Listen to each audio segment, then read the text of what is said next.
আজকে এই হেয়ারের উপর একটা সাবেকি হেয়ার স্টাইল দেখাবো। দেখতে পাচ্ছ কতটা ছোট হেয়ার। এই হচ্ছে হেয়ারটা, খুবই ছোট।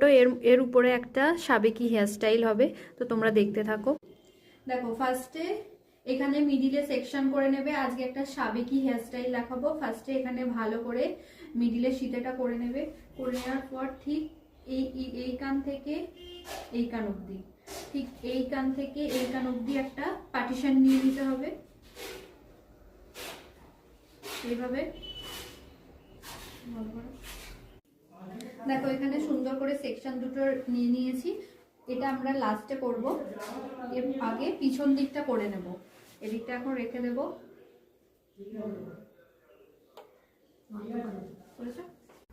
এবার আমরা পিছন থেকে অল্প অল্প সেকশন নিয়ে এখানটাকে ব্যাক কমিং করব।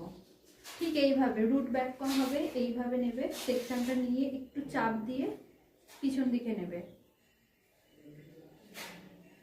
করার পর চিরুনি দিয়ে একটু সামনের দিকে এইভাবে এগিয়ে নেবে, যাতে তোমার এই যখনই আমরা পিছনে দেবো এরকম রাউন্ড শেপটা আসে।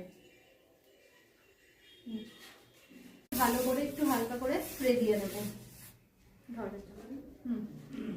এই সাইডটা করবো, কারণ পুরোটা আমার একসাথে কিন্তু ব্যাক কমিং হবে না। তার জন্য পার্ট পার্ট করে নিয়ে আমাদের ব্যাক কমিং করতে হবে। ঠিক সেম ভাবে এই সাইডটাও করবো।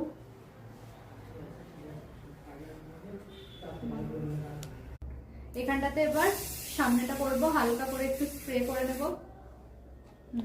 একদম অল্প একটা সেকশন নেব, ঠিক এইভাবে পাতলা একটা সেকশন নিয়ে এই জায়গাটায় রুট ব্যাক কম করবো। একদম হালকা ভাবে একটু রুট ব্যাক কম করে একটু আঁচড়ে নেব।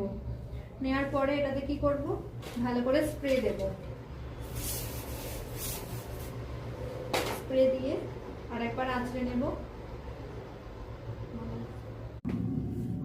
এরপর এই যে ট্রিপল টং নিয়েছি, এটাকে ঠিক এইভাবে স্ট্রেট ভাবে বসাবো। বসিয়ে কিছুক্ষণ এটাকে প্রেস করে ধরে রাখবো। কিছুক্ষণ প্রেস করে ধরবো। আর এটা থাকবে একটু সোজা ভাবে, এইভাবে, তবে ওয়েভিটা ভালো আসবে।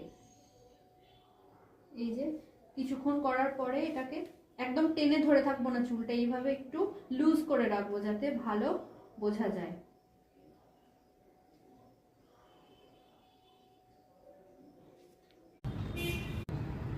দেখ, স্ট্রেট দেখ।